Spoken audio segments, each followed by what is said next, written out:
तस्मै श्री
देखा था श्रीमद् भागवत कथा में तृतीय स्कंद की आज कथा प्रारंभ हो रही है। विदुर जी तीर्थाटन को गए हुए, जब भगवान कृष्ण दुर्योधन के पास पहुंचे संधि प्रस्ताव लेकर, और दुर्योधन ने बड़ी अच्छी खातिर की। खातिर क्या की? बड़ी अच्छी व्यवस्था। चूंकि राजा ठहरा, सब सजवा दिया, हस्तनापुर 56 भोग लगवा दिए और बड़ी अच्छी व्यवस्था इन्होंने की। भैया भैया कृपा करें, इसको जरा बंद करवा दीजिए, ये व्यवधान डालेगा, ये कथा में चलेगा, भले ये बाद में लगाए, सुबह लगाए, शाम लगाए, कृपा करके मना करें। ये कथा में ये मशीन भैया नहीं चलेगी, हम सब भूल जाएंगे। बिल्कुल आज ना करना हो, मत कीजिए, कल कीजिए, सुबह कीजिए, कथा में ये नहीं चलेगा। चाचा आप क्या कर रहे हैं बैठ करके? भैया ये नहीं होता है। 2 बजे से 6 बजे तक का केवल समय बचा तो भैया।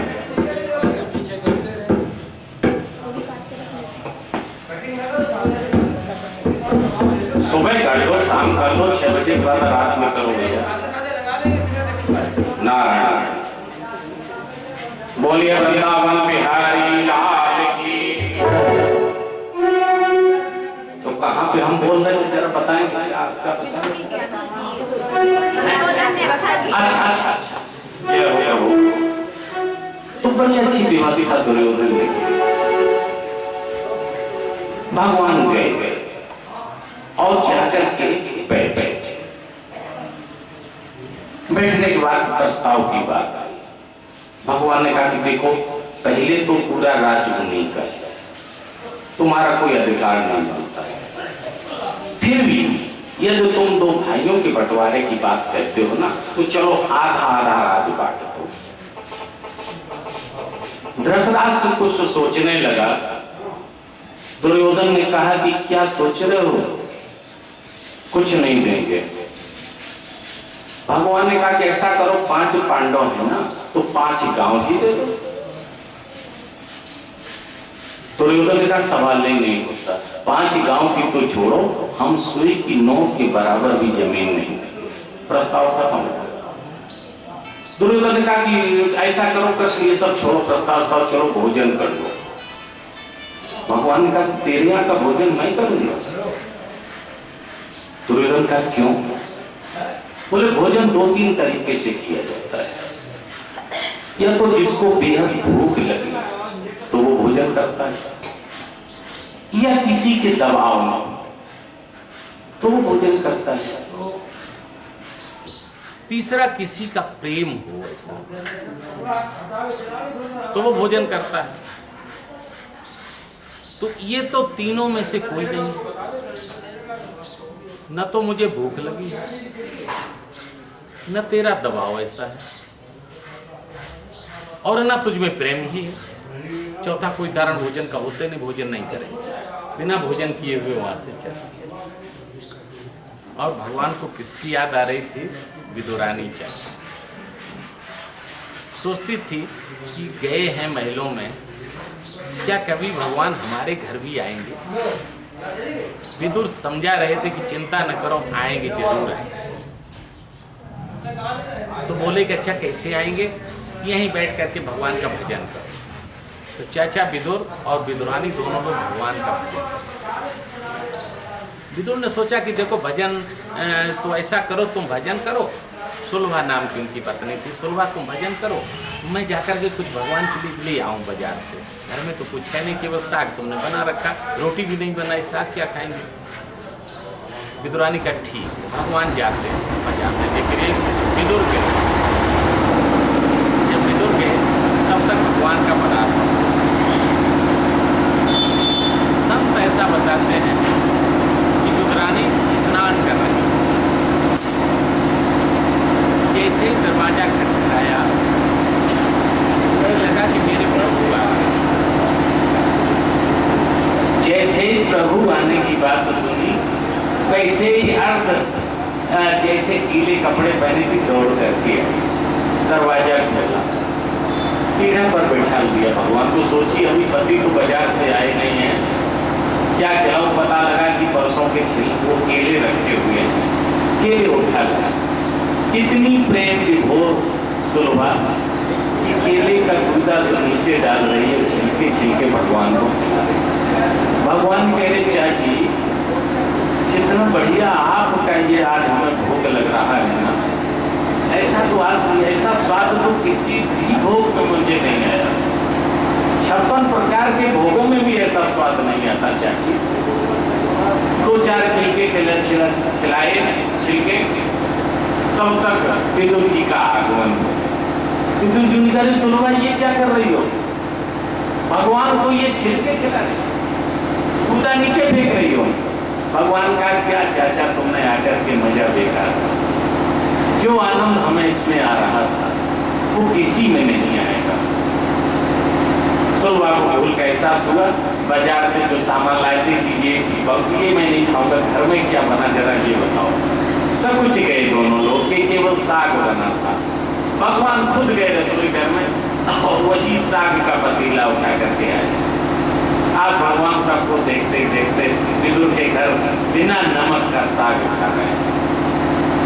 वापस आए, विदुर दूसरे दिन गया और धृतराष्ट्र जी को समझाया कि भैया ये अच्छी बात नहीं है, उनका राज्य पूरा है, भगवान कृष्ण आए, आपने मना कर दिया, इतनी लोलुपता ठीक नहीं।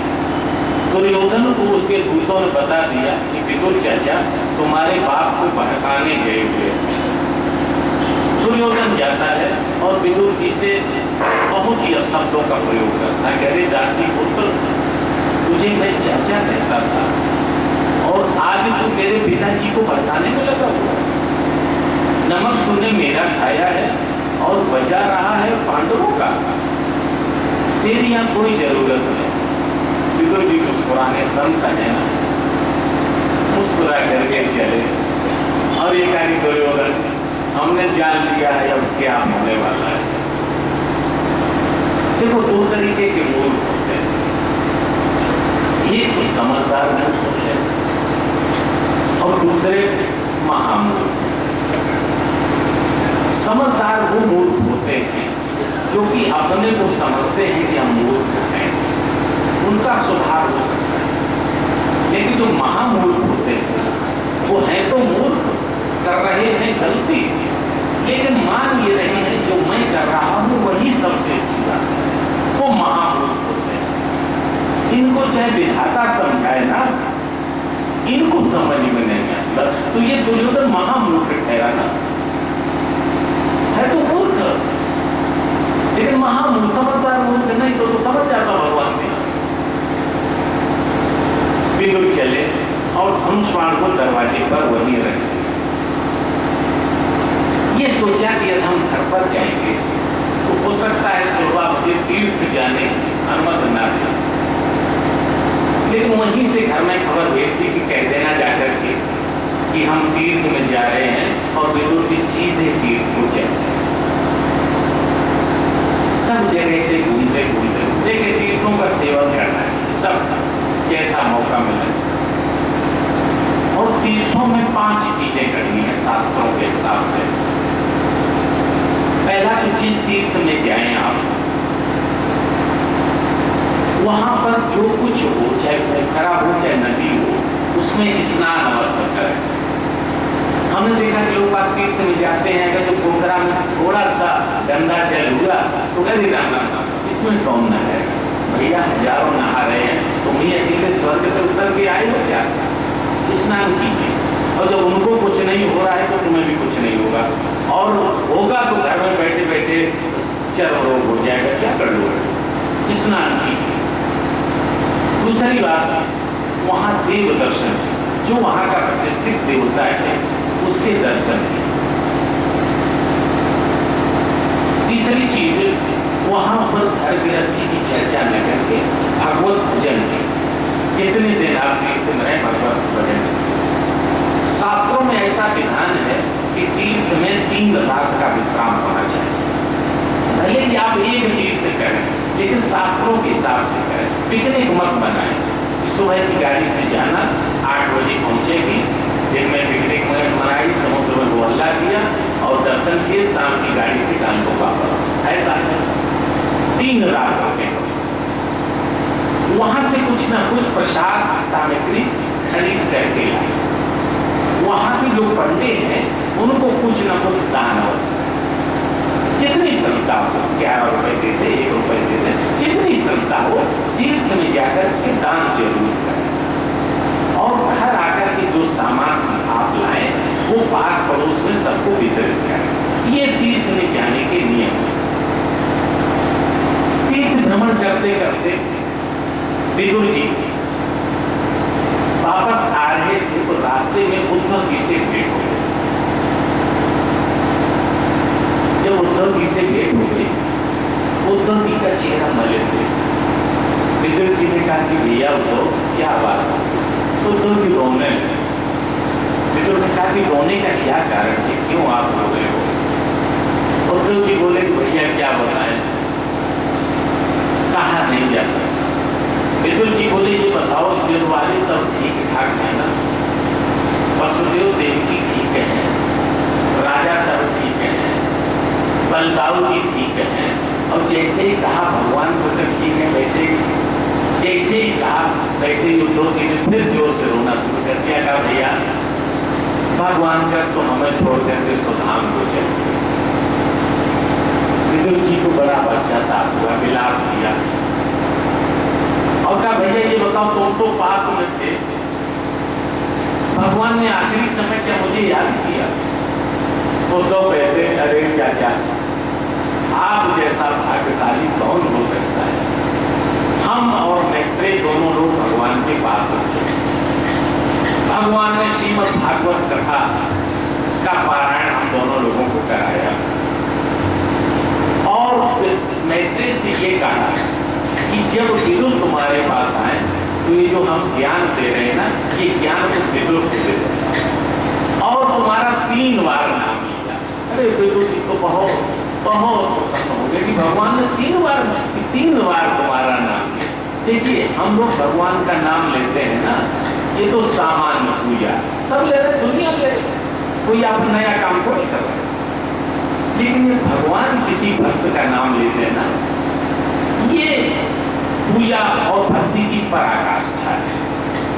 भगवान के चित्त में आ गया। भगवान ने विदुर जी का नाम लिया और 3 बार। विदुर जी बोले भैया तो ऐसा करो, जो ज्ञान आपको दिया है ना वो हमें सिखा। विदुर ने कहा कि नहीं, चलते समय भगवान ने आदेश दिया था कि विदुर जी को मैत्रेय जी के पास भेजना। वो मैत्रेय जी से ज्ञान लेंगे और हम तो बद्री विशाल में जा रहे हैं पूजा अर्चना करने के लिए। विदुर जी चल दिए मैत्रेय जी से मिलने के लिए। उद्धव जी बद्री विशाल में जाते हैं, पूजा आराधना करते हैं। विदुर जी जाकर के मैत्रेय जी को गंगा के किनारे खोज लिए, जाकर के प्रणाम किया। प्रणाम करने के बाद बैठ गए। क्या प्रभु भगवान कृष्ण ने आपको कुछ आदेश दिया क्या? मैत्रेय जी बोले कि हाँ विदुर जी, मुझसे भगवान ये कहा है कि जो हम ज्ञान तुम्हें दे रहे हैं ना, ये ज्ञान विदुर चाचा को तुम दे देना। तो कहा कि तो फिर ज्ञान दीजिए। तो देखिए ये भी एक संतों की प्रवचन की श्रृंखला होती है। हम एक संत के पास सत्संग में गए, अर्घरानंद जी के पास। तो जब सत्संग प्रारंभ हुआ तो ये बोले कि बताओ मैं कहाँ से शुरू करूं? मेरे पास इतना अभाव भंडार हो गया है, मैं यही नहीं सोच पाता हूं कि मैं कहां से शुरू करूं। तो आप लोग कुछ प्रश्न कीजिए, तो वहीं से हम शुरू कर देते हैं। तो पता नहीं, आगे हम पैंट शर्ट पहने बैठे थे, स्पेस में तो थे नहीं। क्या अर्घरानंद जी को लगा हमारी तरफ इशारा करके कहा कि आज देखो तुम प्रश्न करोगे, पता नहीं संत की कर। और हमसे प्रश्न कराया और हमने जो प्रश्न किया उसके बाद उसका समाधान करते हुए 1.5 घंटे का प्रवचन केवल उसी प्रश्न पर स्वामी जी ने दिया। बड़ी बड़ी कृपा स्वामी जी की। तो कहा कि कुछ प्रश्न कर, तभी हम समाधान है। तो आज प्रश्न कर रहे हैं विदुर जी कि मैत्रेय जी, जो निर्गुण है, ब्रह्म है, वो सगुण कैसे, वो अवतार क्यों धारण करता है? ये जीव परमात्मा का अंश है और परमात्मा के सभी गुण इसमें विद्यमान है, फिर भी ये जीव आनंद में न रह करके इस संसार में दुख की अनुभूति क्यों करता है? विदुर जी बोले कि मैत्रेय जी, ये जीव संसार में केवल अपने सुख के लिए काम करता है, लेकिन उससे सुख तो मिलता नहीं, बल्कि सुख के बदले दुख मिलता है। इसका क्या कारण है? मैत्रेय जी मुस्कुराने लगे, कहने लगे कि ऐसे प्रश्न तो आपके अलावा कौन कर सकता है? विदुर जी, मैं जान रहा हूं कि आप धर्मराज के अवतार। इसकी एक कथा है, इनको शाप लगा था धर्मराज को। पांडव ऋषि जी थे, वो तपस्या कर रहे थे, कुछ चोर चोरी करके भागे राजघराने से, और अपना जब उन्होंने देखा पीछे सिपाही आ रहे हैं ना, तो वो जो अपना माल था वो इनकी झोपड़ी पर फेंक दिया, वो छिप गए। पुलिस वालों ने उनको पकड़ लिया, माल भी बरामद हो गया। ये अपना समाधि लगाए थे।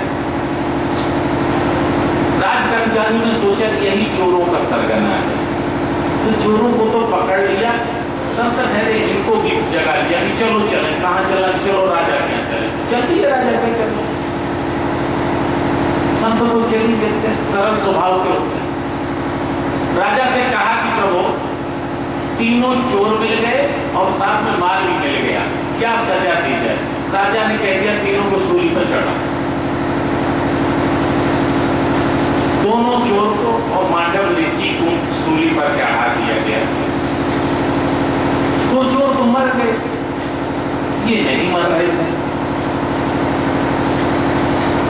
जब नहीं मर रहे थे तो वहां कर्मचारियों ने राजा से कहा कि भगवान, बड़ा अजीब अचंबा हुआ कि 3 को मैंने सूली पर चढ़ाया, 2 तो मर गए, और एक ही मरी नहीं का बाबा जो बड़ी बड़ी दाढ़ी वाला। अरे उतारो उतारो, उसका मतलब वो संत है। बाबा को उतारा गया, मांडव जी को। राजा आया, साष्टांग किया कि प्रभु हमसे गलती हो गई, हमने आपको जाना। सब कुछ क्षमाशील होते। राजा से कहा, राजा तेरी कोई गलती नहीं, और वैसे भी तो है क्या मेरे सामने, हम तुझे दर्द थोड़ देंगे। मैं अभी धर्मराज के पास जाता हूँ, मैं उससे पूछता हूँ, उसकी खबर लेता हूँ। मांडव जी सीधे धर्मराज जी के पास गए, और धर्मराज जी के पास जैसे ही पहुंचे, धर्मराज जी कुर्सी से नीचे उतर गया, प्रणाम किया। रिश्वत कुर्सी पर बैठो, कुर्सी पे नहीं बैठेंगे, खड़े खड़े बात करेंगे। आज्ञा को बताइए, बता मुझे सूली तूने चढ़वा दी, ये कैसे सूली चढ़वा दी? किस पाप का दंड मुझे तूने दिया? मैंने तो आज तक कोई पाप किया ही नहीं, मुझे तो अपने पिछले सब जन्मों की याद है।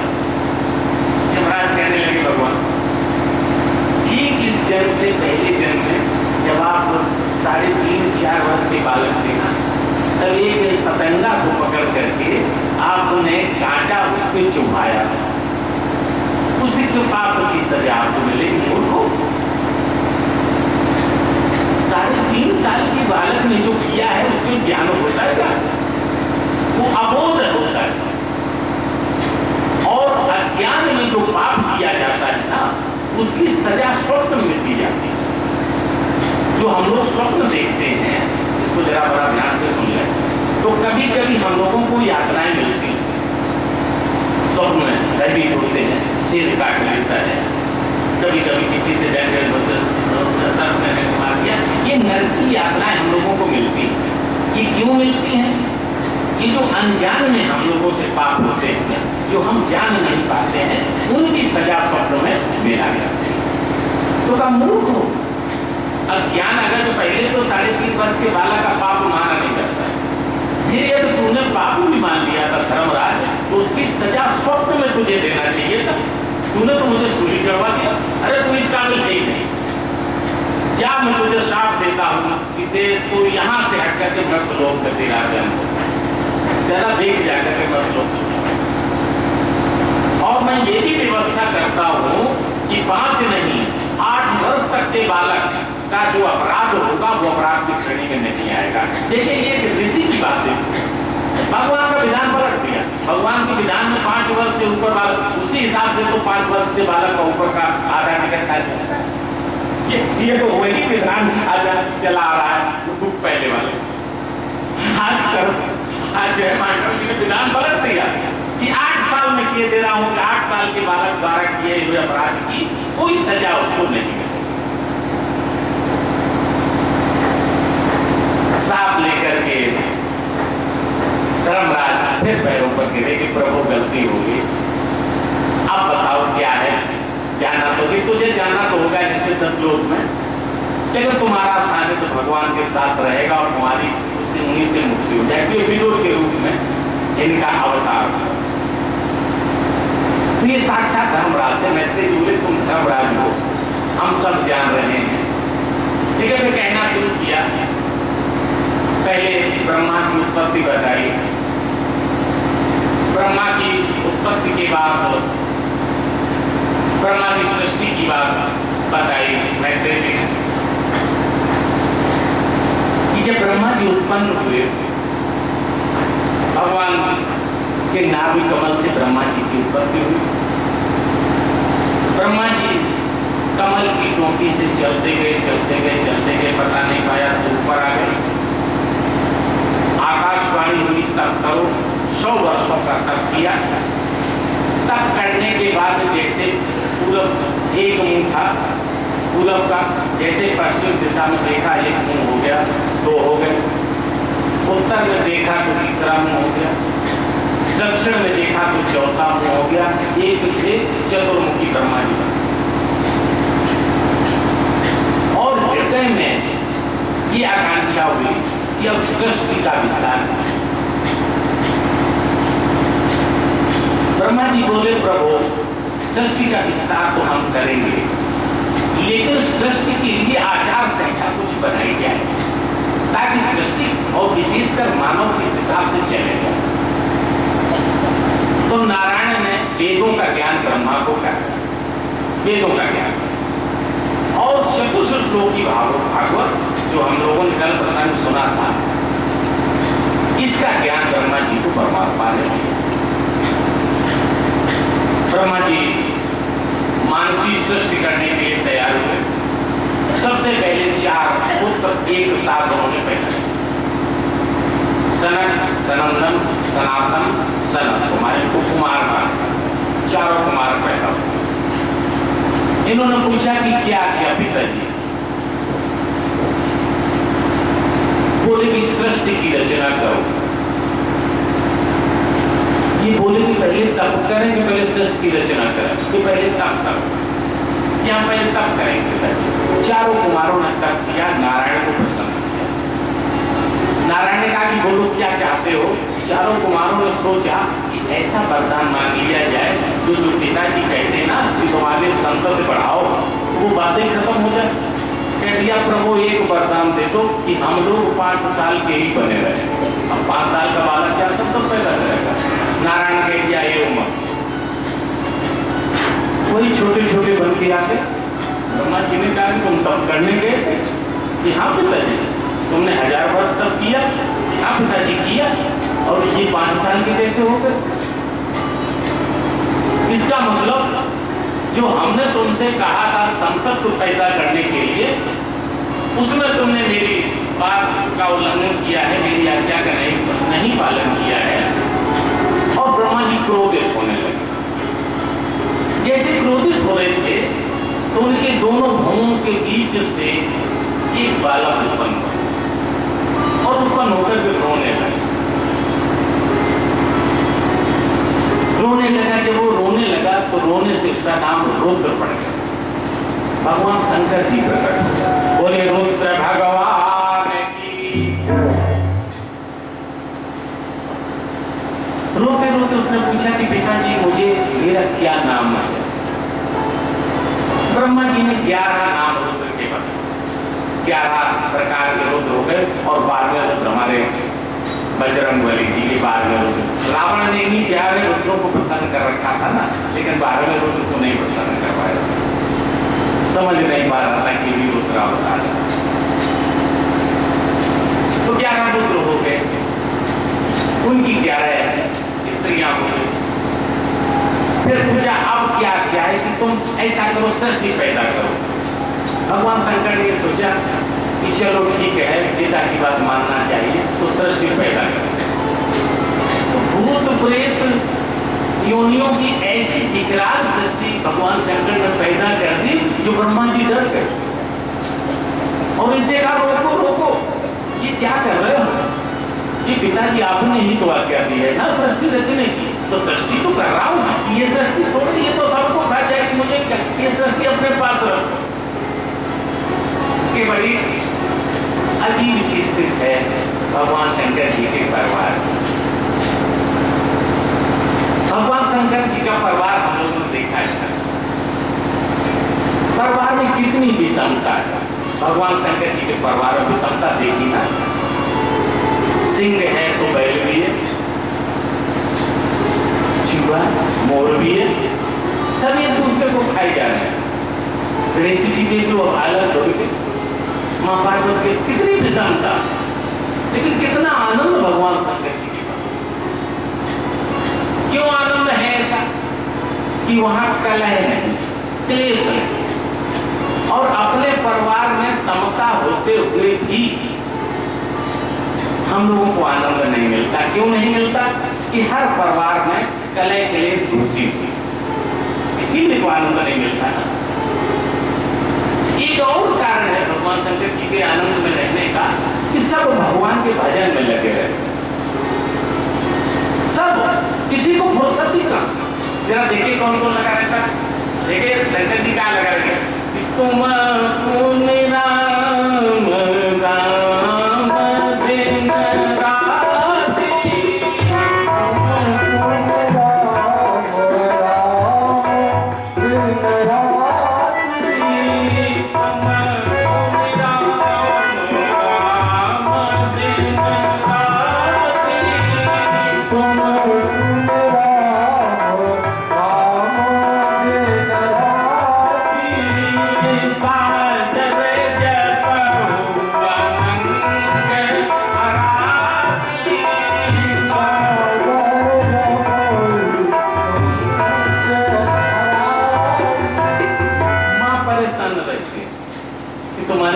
तुम्हारे पास कुछ काम है कि केवल राम राम राम राम राम राम बस साधर जपो मनंग रात्रि, किसको फुर्सत करे करने। अब जरा माँ पार्वती जी को देख लीजिए जरा क्या है ना, कि सहस नाम समसुन सोपानी, सहस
फुर्सत में हो वो राम राम कहने लगे, राधे राधे कहने लगे, घर की कलह खत्म।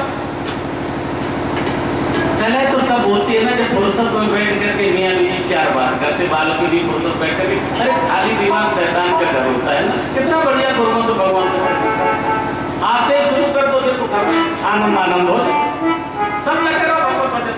किसको किसकी चिंता? जब खाली बैठोगे तभी तो बेकार की बातें होंगी ना, और जब बेकार की बातें होंगी तो उसमें हर तरीके की बातें। भगवान शंकर से शिक्षा लें। उसके बाद ब्रह्मा जी ने 10 पुत्र और पैदा किए। मरीचि जी को मन से पैदा कर दिया, अत्रि को नेत्र से पैदा किया, अंगरा जी को पैदा किया, पुलस्त को पैदा किया, फुले को पैदा किया, नारद जी को पैदा किया, भृगु को पैदा किया। 10 पुत्र पैदा की, एक पुत्री पैदा की सरस्वती। ब्रह्मा जी सरस्वती पर मोहित हो गए, मुख से सरस्वती जी को पैदा किया। और मोहित होने का भी एक कारण बन गया। एक बार शिव जी की सभा में ब्रह्मा जी विराजमान थे। ब्रह्मा जी विराजमान थे और उस सभा में गरुड़ जी भी थे। गरुड़ जी ने एक हंसनी को देखा। हंसनी को देख करके गरुड़ जी मोहित हो गए। ब्रह्मा जी हंस दिए। गरुड़ जी को गुस्सा आ गया, साप दे दिया, अरे ब्रह्मा मैं तो पशु पक्षी हूं ना, तो मैं मोहित हो रहा हूं, तुमने हंस दिया। जाओ तुम अपनी पुत्री पर ही मोहित हो जाओगे और तुम्हारा ये शरीर का क्षय हो जाएगा, तुम्हारी कभी पूजा नहीं होगी, तुम्हारी पूजा होगी। ये साफ साफ मिल गया ब्रह्मा जी। ये सब प्रभु की लीला, कोई किसी के साथ ही नहीं। उसी लीला वशात ब्रह्मा जी ने क्यों नहीं भैया मान रहे, क्या क्या चाह रहे हैं भैया, ये क्या क्या क्या ये चाह रहे हैं, ये खरखर जो है। अरे मिस्त्री भाई, अरे मिस्त्री महाराज, नहीं क्या क्या कथा में वरदान कर दिया जाए, क्या कर दिया? अरे महाराज तुम्हें से कह रहे हैं।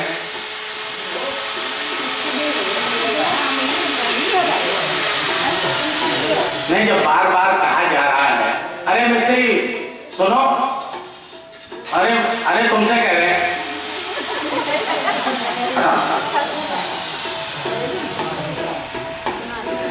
अरे तुमसे कहा जा रहा मिस्त्री, ये समझ में नहीं आ रहा तुम्हें? क्यों समझ में नहीं आ रहा? भैया नहीं आ रहा समझ में, कथा के बीच में नहीं किया जाता। मत निकालिए, काम हो ना हो, ठीक है? जाइए कथा के बाद काम कीजिए, जाइए यहां मत कर बेकार की बात कर।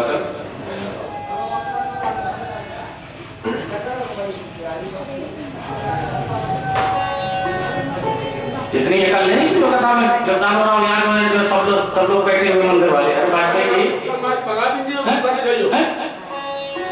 नहीं, आप सब लोग बैठे हुए हैं, देखिए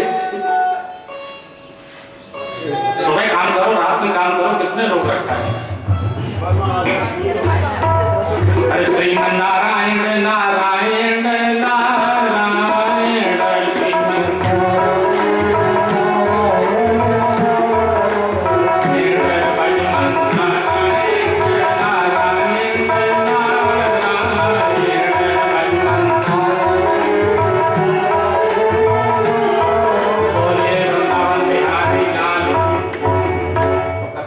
चल रही थी, जरा बताओ क्या है?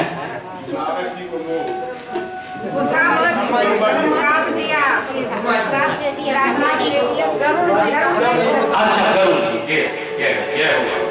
तो गरुड़ जी ने ब्रह्मा जी को शाप, वही आज लीला हुई। ब्रह्मा जी मोहित हुए, वो शरीर ब्रह्मा जी का गिरा, उस शरीर से 2 चीजें पैदा हो गई। एक तो अंधकार पैदा हो गया और एक कोहरा पैदा हो गया। ये तभी से पैदा होगा और इसको दिशाओं ने ले लिया। तो ये कोहरा और अंधकार ये कामी पुरुषों के काम को बढ़ाने वाला हुआ। फिर भी ब्रह्मा जी ने सोचा कि सृष्टि नहीं बढ़ रही, अब क्या किया जाए? तो सोचा कि मैथुनी सृष्टि प्रारंभ की जाए। ब्रह्मा जी ने अपने दाएं शरीर के अंग से स्वयंभू मुनि को उत्पत्ति किया और बाएं अंग से शत्रुपा जी को। ये पहले व्यक्ति हुए हैं स्वानुभव मन और शत्रुपा, इनसे ही मैथिली सृष्टि का आरंभ है। आप बताइए, चाहे ठाकुर हो, चाहे ब्राह्मण हो, चाहे जो हो, किससे किसकी सब संतान है तो मन शत्रुपा की। कहाँ विभेद हुआ? चाहे हिंदू हो, चाहे मुसलमान हो, चाहे ईसाई हो, चाहे सिख हो, किसकी संतान है तो मन शत्रुपा की। कहां से विभेद हुआ? वर्णों के कर्मों के हिसाब से वर्णों में हमारी उत्पत्ति जरूर होती है, लेकिन हमसे कोई विलग करना है, कोई विलग है क्या? क्या ये सब लोग बेकार के चक्कर फैलाते हैं?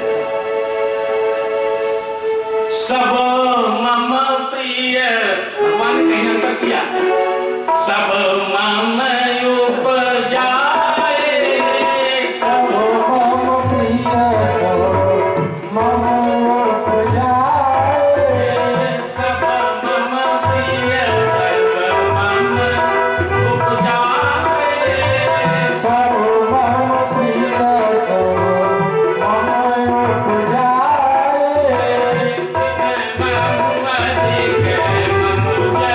मम उपजाए,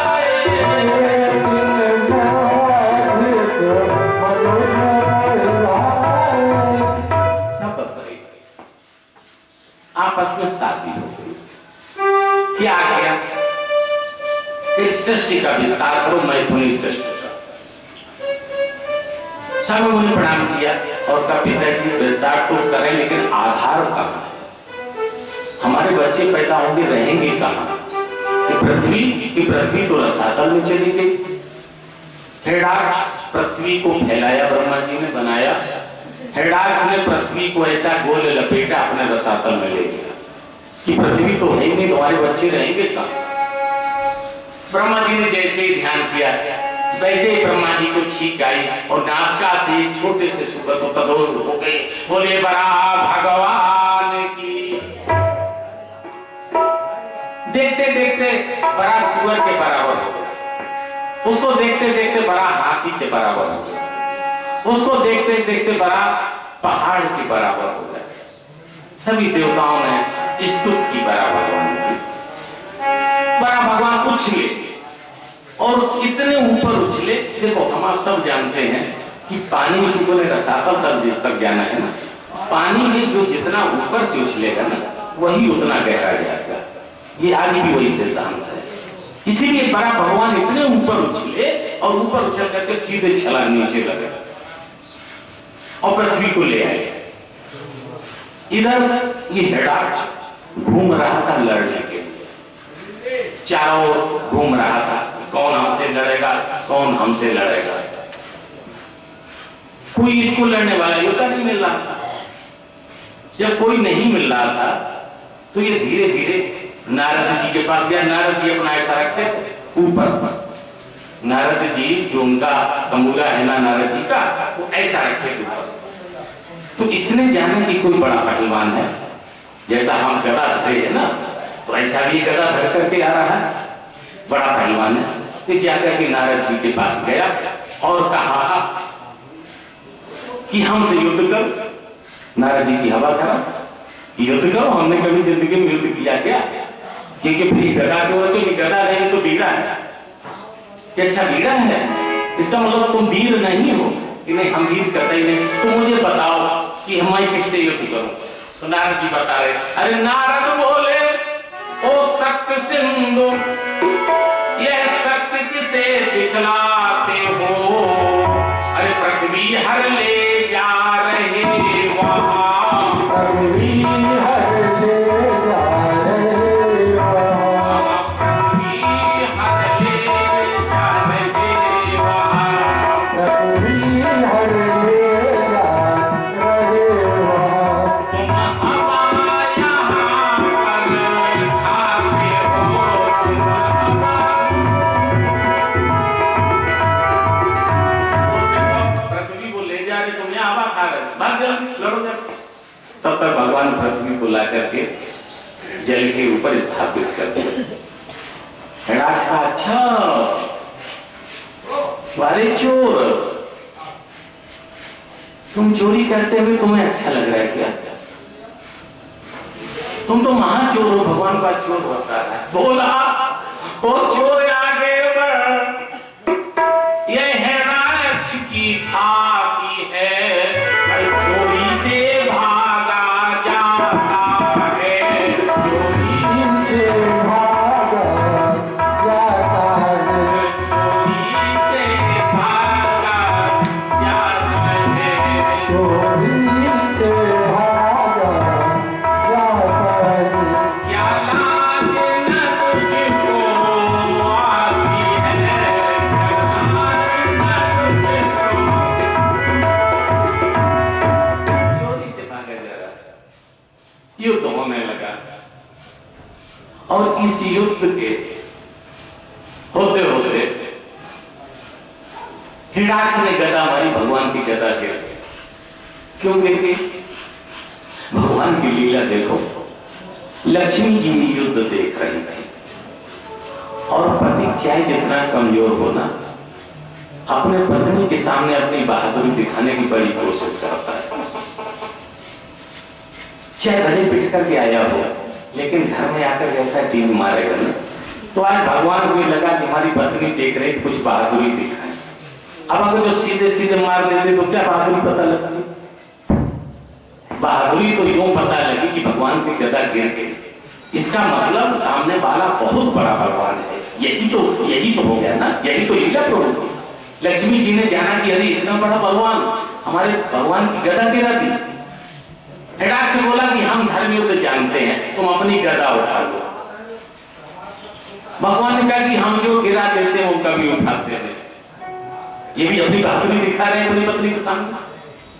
अच्छा, तो क्या मुझे आदेश है गदा से मारने का? मैं हाँ बिल्कुल आदेश। गदा से नारायण नारायण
तो दूसरा दिखाया कि देखो, और ये भी पत्नी को दिखा रहे, देखो हमने उसको इजाजत दे दी तो गदा मार।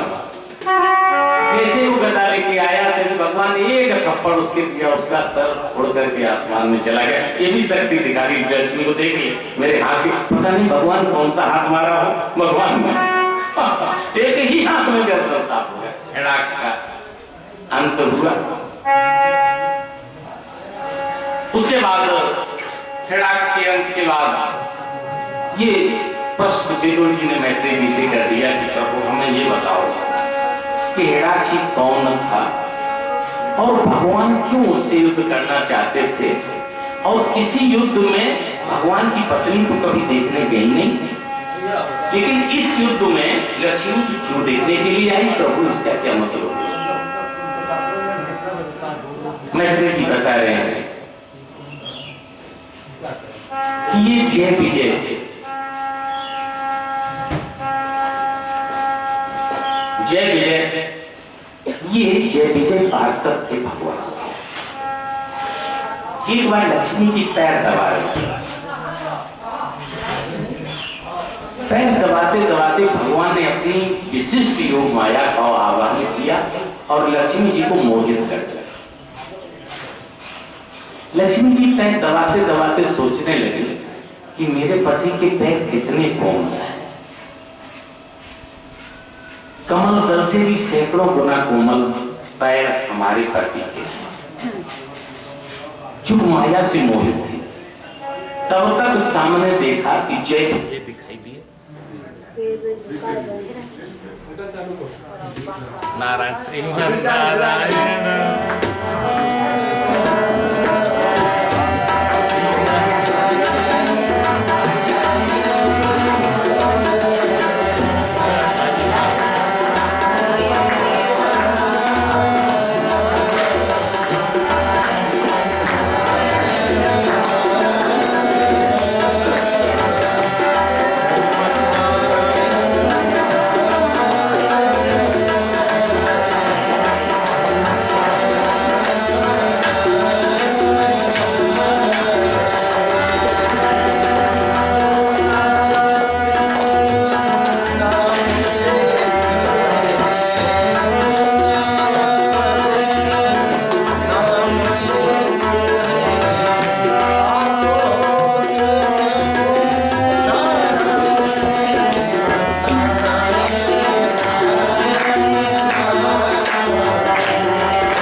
ये बहुत बलिष्ठ दिखाई दी।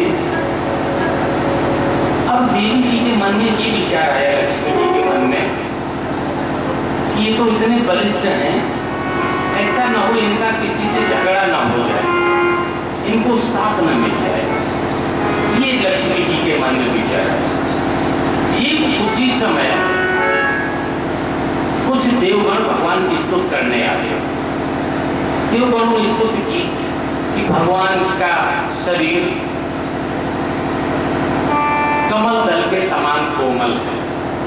लक्ष्मी जी बोली कि बिल्कुल कमल दल से 100 गुना कोमल। हम तो दबाती रहती, मुझे पता है ना, और तो कोई छू नहीं पाता, उससे 100 गुना कोमल। इस तो मैं आगे कहा कि भगवान वज्र से भी ज्यादा कठोर। लक्ष्मी जी ने कहा ये बात गलत, पैर हम दबाती हैं, भगवान का शरीर वज्र से ज्यादा कठोर कैसे हो सकता है? भगवान से पूछा कि क्या बात है? भगवान ने कहा कि बात कुछ ऐसी है, हम दिखाएंगे। वही लक्ष्मी जी को ले गए थे, दिखाया था उससे हटाक्ष की युद्ध के समय कि जरा देख लो वज्र से कठोर है कि नहीं। और इन दोनों पार्षदों से कह दिया तुम जाओ द्वारपाल बन जाओ। ये द्वारपाल बन। प्रभु की लीला, चारों कुमार सनक सनातन सनत कुमार तप कर रहे हैं। माया को बुलाया, महामाया को। भगवान ने कहा तुम्हारी चरणों की सुगंध, भगवान के शरीर से दिव्य सुगंध आती रहती हमेशा। और जिन्होंने भगवत दर्शन किए हैं उन संतों के मुख से हमने सुना, नाम इसलिए हम उस संत का नहीं लेंगे जो इस समय वर्तमान में है इस धरती पर। और यदि वर्तमान में कोई संत हो धरती पर तो कभी उसका उदाहरण दिया जाए तो संत का नाम नहीं लिया जाता।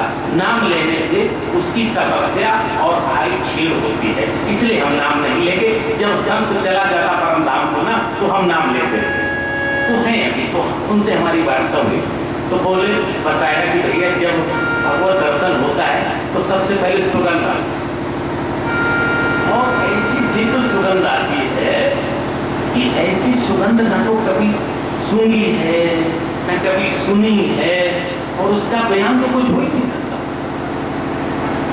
उसी में हमारा पूरा शरीर सुगंधित हो जाता है, ये भगवत दर्शन। उसके बाद तेजोमय प्रकाश आता है। तेजोमय प्रकाश आने के बाद वो जो प्रकाश होता है वो श्वेत में बदल जाता है। श्वेत जो उन्होंने दर्शन, श्वेत में प्रकाश बदल गया। उस श्वेत तेजोमय प्रकाश में भगवत दर्शन होता है।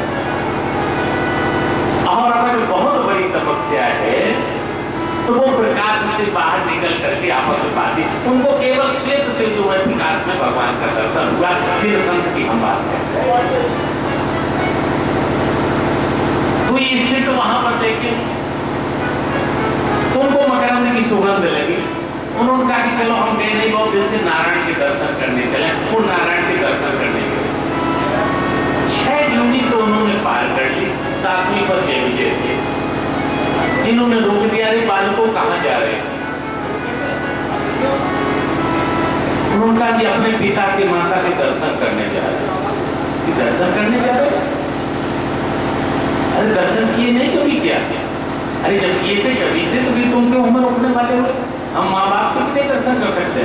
फिर मेरे दर्शन कर, जैसे हम चतुर, वहाँ भगवान क्या सब पार्षद सब चतुर्भुजी रूप में रहते, जैसे हमारा चतुर्भुजी रूप है ना, ऐसे ही भगवान का चतुर्भुजी रूप। अरे मेरे दर्शन कर दो। चारों राजकुमार, चारों कुमार जब आगे बढ़े तो उन्होंने डंडा लगा दिया दोनों में, और डंडा लगा करके उनको 3 बार धक्का दिया। 1 बार दिया, नाराज नहीं हुए, दोबारा धक्का किया, नहीं हुए, दोबारा फिर धक्का दे दिया कि अतिशय रगर करे जो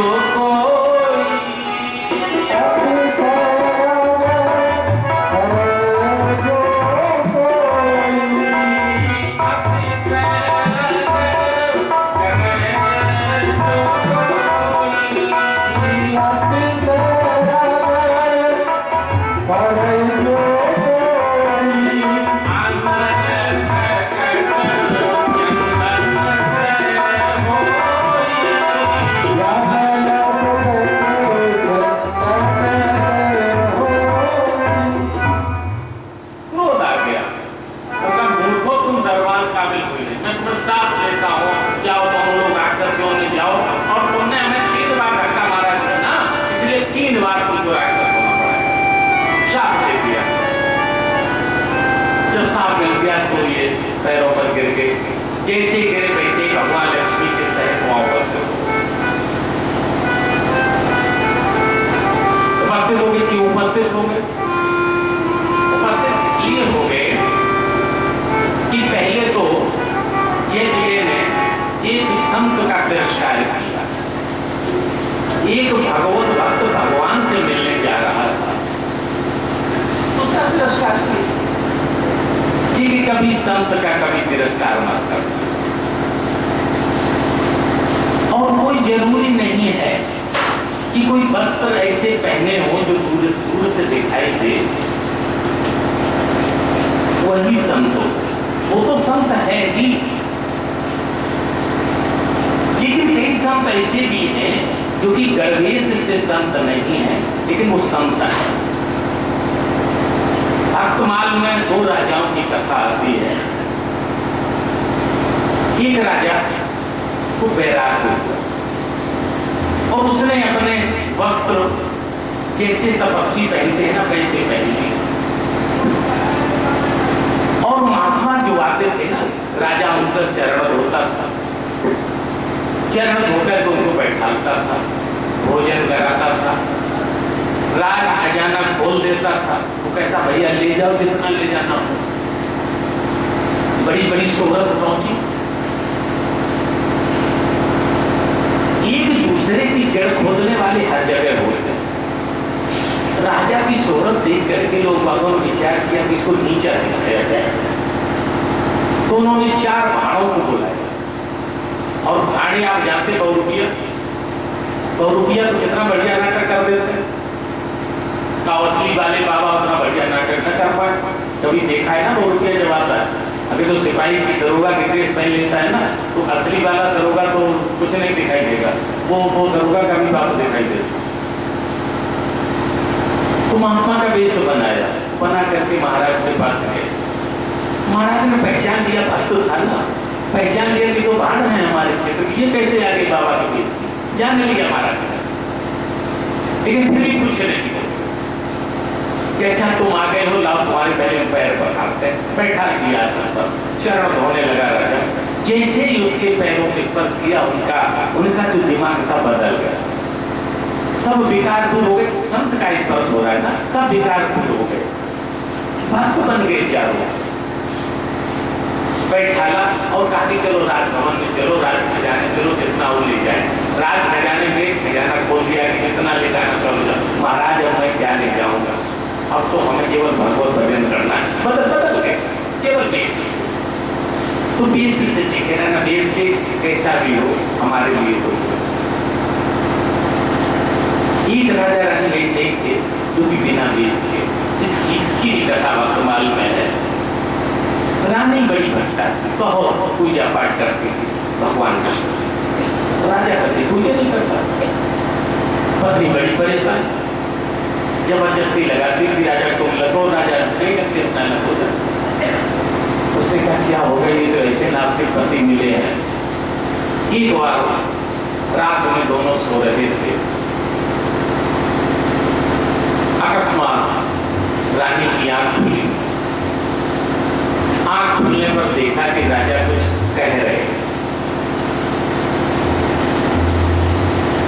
जब वो कान पास ले गए तो बिहारी बिहारी की रानी बड़ी प्रसन्न हुई और ये भी देखा कि उनका शरीर बहुत प्रफुल्लित, स्वप्न में बड़ा गदगद शरीर था, सो रहे थे और बिहारी जी का नाम ले रहे थे। रानी कुछ बोली नहीं। दूसरे दिन सबसे ये कहा कि जरा ऐसा करो, इस शहर को और सजवा दो, हमारे सबको सजवा दो। सजावट होने लगी रानी के कहने से। राजा को पता लगा कि ये क्या हो रहा है, कि रानी ने आदेश दिया। तो रानी से पूछा क्या हुआ, कि आपका आज जन्मदिन है। राजा का मेरा जन्मदिन? मेरा जन्मदिन तो हो चुका 1.5 महीने हो, कि आज ही जन्मदिन है। क्यों? कि आज मैंने आपके मुख से भगवान नाम सुना है। ये अच्छा, मेरे मुख से कैसे सुना? ऐसा नहीं हो सकता, हमारे मुख से भगवान नाम? कि नहीं पति जी, मैंने सुना है सुना है सुना है। अच्छा, कैसे सुना? तो पूरा बताया कि रात में आप सो रहे थे, हमने भगवान नाम। राजा को बड़ा कष्ट हुआ। वो जिस प्राण को, जीवन धन को मैंने अब तक हृदय में छिपा के रखा था ना, वही प्राण हमसे निकल गए। अब जब प्राण ही निकल गए हैं तो हम जी के क्या करें? राजा ने तत्क्षण वही अपना शरीर छोड़ दिया और परम धाम को चला गया। ये भक्त देखो बिना गड़बे से, पता नहीं कौन कब कैसा है। बड़े प्यार से मिलना सबसे दुनिया में इंसान रे, ना जाने किस देश में बाबा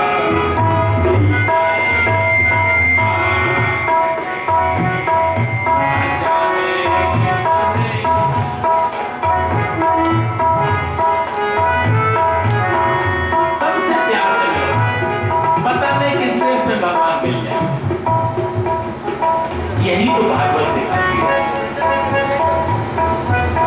इनको जब शाप लग गया, शाप के बाद दिल्ली लग गई। मरीच के पुत्र कश्यप हुए। कश्यप की 12 स्त्रियां, जिनसे ये सब संतत हुई है। अदिति देवताओं की मां थी, एक दूसरी पत्नी दिति थी जो दैत्यों की मां। दिति ने एक बार सायंकाल को कश्यप जी को पकड़ लिया।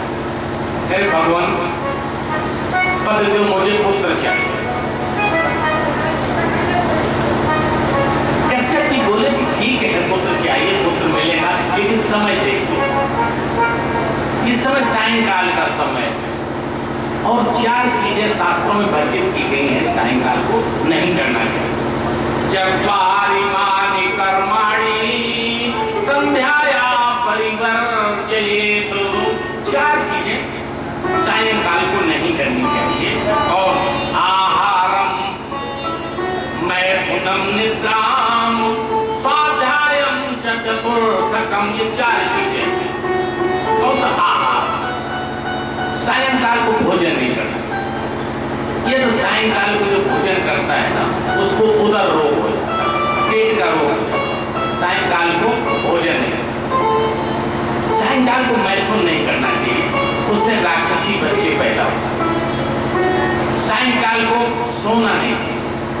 यदि हम सायंकाल, जब कोई सायंकाल को सोता है ना, उसके नेत्रों की ज्योति का ह्रास होता है। सायंकाल को स्वाध्याय नहीं। तो सायंकाल को जो पढ़ता है ना, उसको पढ़ी हुई विद्या वो तो विस्मृत हो ही जाती है, उससे पहले की भी पढ़ी हुई विद्या विस्मृत है। इसलिए सायंकाल को स्वाध्याय नहीं। लेकिन दीदी की समझ नहीं आई। कश्यप जी ने बहुत समझाया, नहीं मानी। वही प्रभु की लीला आज दीदी जी के घरों में हिरण्यकश्यप और हिरण्याक्षा। कश्यप जी ने कहा कि दीदी ये बड़ा बुरा हुआ है, तुम्हारे राक्षस पैदा होगा। लेकिन कहा भगवान गलती तो हो गई है, लेकिन हम पैदा ही नहीं होने देंगे, कैसे पैदा होंगे। दीदी ने इन दोनों बालकों को पैदा नहीं होने दिया। 1 साल हो गए, 2 साल हो गए, 3 साल हो गए, 4 साल हो गए, ऐसे 100 साल हो गए। पूरी त्रैलोकी जलने लगी, हाहाकार मच गया। ये गर्भ से ही उत्पाद करना लोगों ने शुरू कर दिया। नारायण के पास गए तो उन्होंने कहा कि दीदी के जो गर्भ है ना, उसी का ये उत्पाद है। दीदी से बहुत जरा जो है इस संसार की को रक्षा करे। सभी देवता दीदी के पास आए। दीदी ने कहा ठीक है, संसार की रक्षा के लिए हम इन बालकों को बाहर करेंगे। आज हिरण्यकशिप और हिरण्याक्ष का अवतार जन्म होता है और ये पैदा होते रोज 4 हाथ बढ़ जाते थे। आचार्य ऐसा अगर बालक पैदा हो जाए जो रोज बढ़े तो कपड़े के साइज के लाई जाएंगे। आज कितनी कितनी बड़ी विचित्र स्थिति हो जाती होगी, रोज 4 हाथ बढ़ जाए। 100 वर्ष के थे ना, बड़ी लंबी तो वही हिरण्याक्ष था और 3 बार हिरण्यकश्यप हिरण्याक्ष बने, वही रावण कुंभकर्ण बने, वही शिशुपाल और धनुर्धर बने। भगवान ने कहा सनत कुमारों से कि जो मेरी गलती हुई, यदि किसी कर्मचारियों की गलती होती ना तो मालिक की गलती मानी जाती है। इसलिए हमें भले साथ ना मिला है, अगर इनके 3 जन्म होंगे ना तो हम 4 जन्म लेंगे। लीला देखे प्रभु, वही 4 जन्म लिए। हिरण्याक्ष को मारने के लिए बरा बने, आपने देखा। हिरण्यकश्यप को मारने के लिए नरसिंह भगवान बने। रावण कुंभकर्ण को मारने के लिए भगवान राम बने और दंतवक्र और शिशुपाल को मारने के लिए भगवान कृष्ण बने। लक्ष्मी जी कहने लगी कि प्रभु हमारी भी गलती है, तो हम भी आशीर्वाद देते हैं कि एक बार हम भी प्राकट हों इस पृथ्वी लोक पर। वही लक्ष्मी जी हमारी महारानी सीता जी बनी, राधा जी गुजरी। चारों कुमार बोले कि भगवान गलती तो मेरी भी है, मुझे क्रोध आ गया, मैं भी अब जन्म लूंगा। तो ये चारों कुमार प्रहलाद के रूप में अवतरित हुए। चारों कुमारों का जन्म प्रहलाद के रूप में, चारों कुमार हुए। उसके बाद विदुर जी ने प्रश्न किया कि भगवान ये बताओ मैत्री जी, कि मनुष्य कृपा की शादी भी हो गई और पृथ्वी भी आ गई, तो फिर इनके कोई संतान हुई कि नहीं? कि हाँ हुई। कितने बच्चे हुए? मैत्री जी बोल रहे हैं। और उधर श्रुत जी बता रहे, सौनक जी 2 पुत्र हुए मनुष्य कृपा के। बड़े पुत्र का नाम था प्रिव्रत, छोटे पुत्र का नाम था उत्तान। 3 कन्याएं हुई। बड़े का नाम था आकृति, दूसरी थी दीप्ति, तीसरी थी प्रसूति। आकृति का विवाह रुचि के साथ हुआ, प्रजापति रुचि के साथ। और विवाह में शर्त रखी थी मनुष्य रूपा ने कि जो पहला बालक होगा ना वो हम गोद ले लेंगे। ये भी देखो विडंबना, जिसके बच्चे नहीं होते हैं वो तो गोद लिया करते हैं, लेकिन इनके तो 2 पुत्र थे, उत्तान पात्र प्रिव्रत थे। फिर भी ये कहा कि जो पहला बालक होगा वो हम गोद लेंगे। तो आकृति और रुचि के साथ पहला बालक एक भगवान का अवतार हुआ। बोले यज्ञ भगवान की वो शाकुंतल ने अपने पास। प्रसूति का विवाह दक्ष के साथ, प्रजापति दक्ष। इसके 16 कन्या। देवहूति का विवाह नहीं हो रहा, सभी परेशान थे। माँ बाप लड़कों का विवाह हो ना हो बहुत परेशानी की बात नहीं, लेकिन यदि कन्या का विवाह ना हो रहा हो ना तो बड़े परेशान हो। और विवाह क्यों नहीं हो रहा था कि ये बहुत ही ज्यादा सुंदर थी, तो जिसके पास ये लोग जाते थे ना वही महात्मा मना कर देता था कि नहीं हम नहीं लेंगे। देखो अति सुंदर पत्नी भी बहुत अच्छी बात नहीं होती, ईश्वर करे जिसको मिल जाए बड़ी अच्छी बात है, लेकिन आज देवहूति को सब लोग मना कर रहे कि हम शादी नहीं। परेशान थे बेचारे दोनों। उस परेशानी के बाद ये सोचा कि इसका उपाय क्या है, कैसे विवाह हो। सोचा कि चलो किसी से पूछ लेते लड़के को। इधर कर्दम जो थे, कर्दम की तपस्या करे, कर्दम की ऊपर की छाया से हुई ब्रह्मा जी के मानस पुत्र की तपस्या कर रहे थे कर्दम, और इनकी 10,000 वर्ष की तपस्या हुई। जब भगवान आए तो कर्दम से कहा कि वरदान मांगो, तुम्हारी तपस्या पूरी हुई। तो कि प्रभु वरदान हमें पिता की आज्ञा का पालन करना है, तो क्या चाहिए बताओ। कि भगवान ऐसा करो कि मेरा कहीं सुयोग पत्नी से विवाह करो। भगवान बोले अरे कर्दम जी 10,000 वर्ष की तपस्या के विवाह मांग रहे हो क्या? कि हाँ प्रभु क्यों? अरे विवाह किसी से भी कर लो, कोई मना कर रहा है? हमसे क्यों करे विवाह कराते? प्रभु यही तो बात है, यदि हम अपने आप किसी से विवाह करेंगे ना तो वो विवाह गृहस्थाश्रम मुझे आप तक नहीं पहुंचाएगा, लेकिन जब आप जिस कन्या को बता दोगे ना उससे जब हम विवाह करेंगे तो हम दोनों पति पत्नी गृहस्थाश्रम से जाकर के आप तक भगवत धाम तक पहुंच जाएंगे। देखिए सर्वश्रेष्ठ आश्रम गृहस्थाश्रम कर्दम जी ने, इसलिए हम आपसे पूछ रहे। आज भगवान बड़े प्रसन्न हो और ये कहा कि कर्दम जी चिंता न करो, तुम्हारे के लिए कन्या हमने देख रखी है, देवती आई, उससे तुम शादी करना। और शायद ये भागवत में भी ऐसा नहीं, आचार्य जी कहीं भी ऐसा नहीं है, जब भगवान को किसी ने मांगा पुत्र के रूप में तब भगवान ने वरदान दिया, लेकिन कर्दम जी को बिना मांगे भगवान कह रहे हैं कि कर्दम जी चूंकि मेरे हिसाब से जब शादी हो रही है और भगवान ने ये सोचा कि ऐसा जैसा ऐसा पत्नी का जोड़ा मुझे कहां मिलेगा। कर्दम जी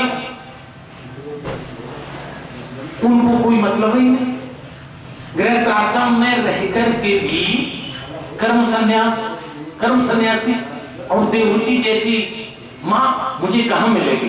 भगवान ने पहली बार आज वरदान दिया, ऐसा किसी को नहीं दिया कि कर्दम जी तुम चिंता न करो, मैं स्वयं तुम्हारे घर में पुत्र के रूप में आऊंगा। वही भगवान कपिल देव, भगवान ने स्वयं वरदान किया। इधर शांगुमन और शत्रुपा को लेकर के और कन्या को बैठाल करके जा रहे थे। नारद जी मिल गए। नारद जी से पूछा कि नारद जी तुम तो समय घूमते रहते हो ना, कोई देवहूति का भी लड़का बताओ जरा। नारद जी ने कहा बता तो देंगे, तो अच्छा बता दो और थोड़ी मध्यस्थता हमारी कर दो, बिना मध्यस्थ के शादी नहीं होती ना। तो नारद जी ने कहा बता तो हम देंगे, मध्यस्थता नहीं करेंगे। फिर क्यों नहीं करोगे? कि वो हमारे बड़े भैया है ना, तो बड़े भैया की शादी में छोटे को मध्यस्थता नहीं करनी चाहिए। हमारे बड़े भैया की कर्दम जी, आज ही उनकी तपस्या पूरी हो गई, चले जाओ शादी हो जाएगी। जब चलने लगे कहाँ जा रहे हो? नारद ने पूछा। जा रहे कर्दम जी के पास। अरे ऐसे थोड़ी जाया जाता है, देखिए उस समय की प्रथा थी, कैसे नहीं जाया जाता, पहले लड़के के बाप के पास पहुंच जाओ ना। आजकल कलयुग में सबसे पहले लोग लड़के को पटाते हैं, बाप तक तो बाद में खबर आती है कि हाँ लड़का वहां से मोबाइल पे कहता है कि वो फलाने परसों आएंगे और पिताजी तुम हाँ कहते हैं। ये होने लगा। नारद जी ने कहा कि वहां मत जाओ, पहले बाप के पास जाओ। आज ब्रह्मा जी के पास दोनों लोग जाते हैं। ब्रह्मा जी को प्रणाम किया, ब्रह्मा जी से आशीर्वाद लिया। ब्रह्मा जी ने कहा जाओ कह देना मेरे पुत्र से मैंने आज्ञा दी है देवहूति से शादी। उनकी आज्ञा मान करके दोनों लोग आते हैं और जैसे ही आश्रम के पास आए कर्दम जी ने स्वागत किया और 3 आसन डाल दिए। एक आसन पर मनु जी बैठ गए, दूसरे आसन पर शत्रुपा जी बैठ गए, तीसरा आसन देवहूति के लिए। तो देवहूति ने ये सोचा कि ये मैं आसन पर बैठ जाती हूँ, क्योंकि मेरे पति हैं, मैंने पति मान लिया है, तो पति के डाली हुई आसन पर यदि पत्नी बैठती है तो वो पाप की भागीदार है। पर पति के बिछाए हुए आसन पर पत्नी को नहीं बैठना चाहिए, जहां तक संभव हो वहां तक। वैसे तो आजकल हमने देखा कुर्सी लाके पति लोग डाल देते हैं, बैठ जाओ, नहीं बैठना चाहिए। कलयुग की बात तो अलग है, लेकिन यदि हम नहीं बैठती हैं तो अनादर हो जाएगा। इनकी बात बता क्या क्या है। देवहूति जी कितनी ज्ञानवान। देवहूति जी ने एक अपना हाथ उस आसन पर रखा और हाथ रखकर के जमीन पर बैठ गए। देखो दोनों काम हो गए। कर्दम जी की बात का सम्मान भी हो गया, हाथ रख लिया और जमीन पर भी बैठ गए, पति के दिए आसन पर भी बैठ गए। कर्दम जी प्रसन्न हो गए, क्या क्या जो है गुण है देवहूति जी। बातचीत होने लगी। मनु जी ने कहा कि कर्दम जी, हम इस अपनी कन्या की शादी आपसे करने के लिए लाए हैं कि आप शादी करोगे। कर्दम जी बोले कि मेरा सौभाग्य होगा जो मेरी शादी देवहूति से होगी। और ये इतनी सुंदर है। कर्दम जी ने बताया कि मुझे पता लगा है कि एक बार ये अटारी पर गेंद खेल रही थी और एक विश्वावसु नाम का गंधर्व ऊपर आसमान से जा रहा था, ऊपर आसमान से। और जब उसने ऊपर से देवहूति जी की सुंदरता देखी ना तो अपने विमान से नीचे गिर गया। ये तो इतनी सुंदर है, इससे शादी कौन नहीं करेगा, लेकिन मेरी शर्त है, मैं शर्त के साथ शादी करूंगा। ये बताओ हमें सब शर्त मालूम कितना दहेज चाहिए। उन्होंने कहा मुझे दहेज नहीं चाहिए, मुझे आपसे शर्त भी नहीं मनवानी, मुझे इस कन्या से शर्त मनवानी। क्या शर्त है बताओ। कि शर्त ये है कि जैसे ही एक पुत्र होगा ना वैसे ही हम संन्यास ले। पूछो अपने कन्या को मंजूर है कि नहीं। देवहूति से पूछा कि बेटी बताओ। बेटी ने कहा कि शर्त क्या है जरा हमें फिर से बताओ। शर्त बताएगी कि जैसे ही एक पुत्र होगा वैसे संन्यास ले लेंगे। तो पूरा पुत्र ही की तो बात है ना, हाँ पुत्र की बात है, ठीक है हमें शर्त मंजूर है। वहीं पर शादी हो जाती है। देवहूति जी कर्दम जी की सेवा करने लगती है। कर्दम जी तपस्या में रहती है। कर्दम जी फिर भगवान का ध्यान करते हैं। देवहूति जी ने घर का संभाल दिया है और बड़ी चिंता में कृष्ण शरीर की राजकुमारी थी ना, अब यहाँ आकर के आश्रम में सेवा करती, झाड़ू पोछा सब बना करके बड़ी कमजोर सी हो गई। जब बहुत दिन हो गए तो कर्दम जी ने देवहूति जी से कहा कि मैं तुम्हारी सेवा से बहुत प्रसन्न हूं, बोलो तुम्हें क्या चाहिए। देवहूति जी बोली कि पति जी जब आप प्रसन्न हैं तो मुझे वही चाहिए जो हर पत्नी अपने पति से चाहती है। आपने कहा भी है कि पुत्र के बाद मैं संन्यास आश्रम ले लूंगा, तो मुझे पुत्र चाहिए। कर्दम जी ने कहा कि ये तुम्हारा कृष्ण शरीर हो गया है, ऐसा करो तुम उस तालाब में जाकर के स्नान करो। जैसे ही सरस्वती जी ने बिंदु सरोवर में स्नान किया। बिंदु सरोवर कैसे बना था, जब भगवान नारायण वरदान देने के लिए जब आए थे ना, तो कर्दम के प्रेम को देखते हुए उनकी आंखों से आंसू निकल गए। उस आंसू से ये बिंदु सरोवर बनाया, उसमें स्नान करो। अच्छा बड़ी अजीब सी स्थिति है कि सैकड़ों वर्ष देवहूति ने सेवा की, कभी देवहूति ने कुछ कहा नहीं। अभी कुछ दिनों पहले की बात है, एक वाचस्पत मिश्र नाम के एक महान विद्वान हो गए। वो भाष्य पर भी टीका लिखते थे। ऐसे केवल एक ही विद्वान हुए हैं पूरे संसार में, सबने भाष्य तो लिखे हैं शंकराचार्य ने भाष्य लिखे, सबने भाष्य का मतलब व्याख्या, ब्रह्मसूत्र का भाष्य लिखा, वेद का भाष्य लिखा, उपनिषद का भाष्य लिखा, लेकिन भाष्य पर भाष्य ये किसी ने नहीं लिखा। वाचस्पति जिस लिखते बहुत बड़ी विद्वता की जरूरत होती है। देखो अर्थ को करना सरल है, जैसे हम कोई चौपाई बोले, कोई अर्थ कर दे, व्यास जी अर्थ कर दे, लेकिन व्यास जी के अर्थ का अर्थ करना ये बहुत कठिन है। केवल वाचस्पति जी ऐसे हुए हैं जो अर्थ का भी अर्थ करते हैं। उनकी शादी हो गई मामले जी के साथ, 36 साल तक बराबर एक कुटी में दोनों रहे, न तो पति ने पत्नी को पहचाना, न पत्नी ने पति को। 36 साल एक बार वो टीका लिख रहे थे, जो ब्रह्मसूत्र पर भाष्य है शंकराचार्य जी का, उस भाष्य पर टीका लिख रहे थे, तो दीपक की लौ थोड़ी कम हो गई। तो भानुमति ने ये देखा कि दीपक की लौ कम है, हमारे पति को दिखाई नहीं दे रहा है, उसने आकर के लौ को थोड़ा बढ़ा दिया। जब लौ बढ़ी तो उन्होंने पूछा कि देवी तुम कौन हो? 36 वर्ष का कि भगवान कि आपको पता है कि आपकी शादी हुई थी कभी? कि हाँ कुछ तो याद आ रहा कि शादी हुई थी। तो प्रभु वही 36 साल पहले जो शादी हुई थी ना, वही मैं भानुमति आपकी पत्नी। 36 ऐसी देवियां भारत। ये जो अब की बार जो हम भाष्य लिख रहे हैं ना, इसका हम नाम भामती टीका लिखा, उसका नाम ही वाचस्पति ने भामती टीका आज उपलब्ध है। वो टीका सब ये देश है, त्याग का देश है, ये स्वार्थ का देश थोड़ा है।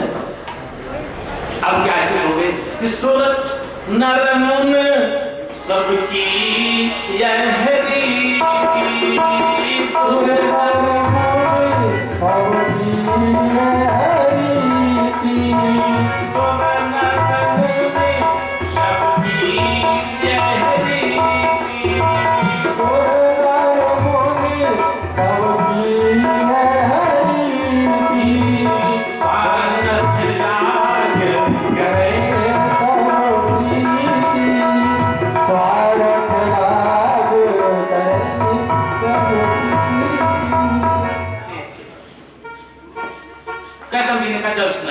स्नान किया तो युवती बन गई देवती जी, और उनकी 100 परिचारिकाएं आ गई।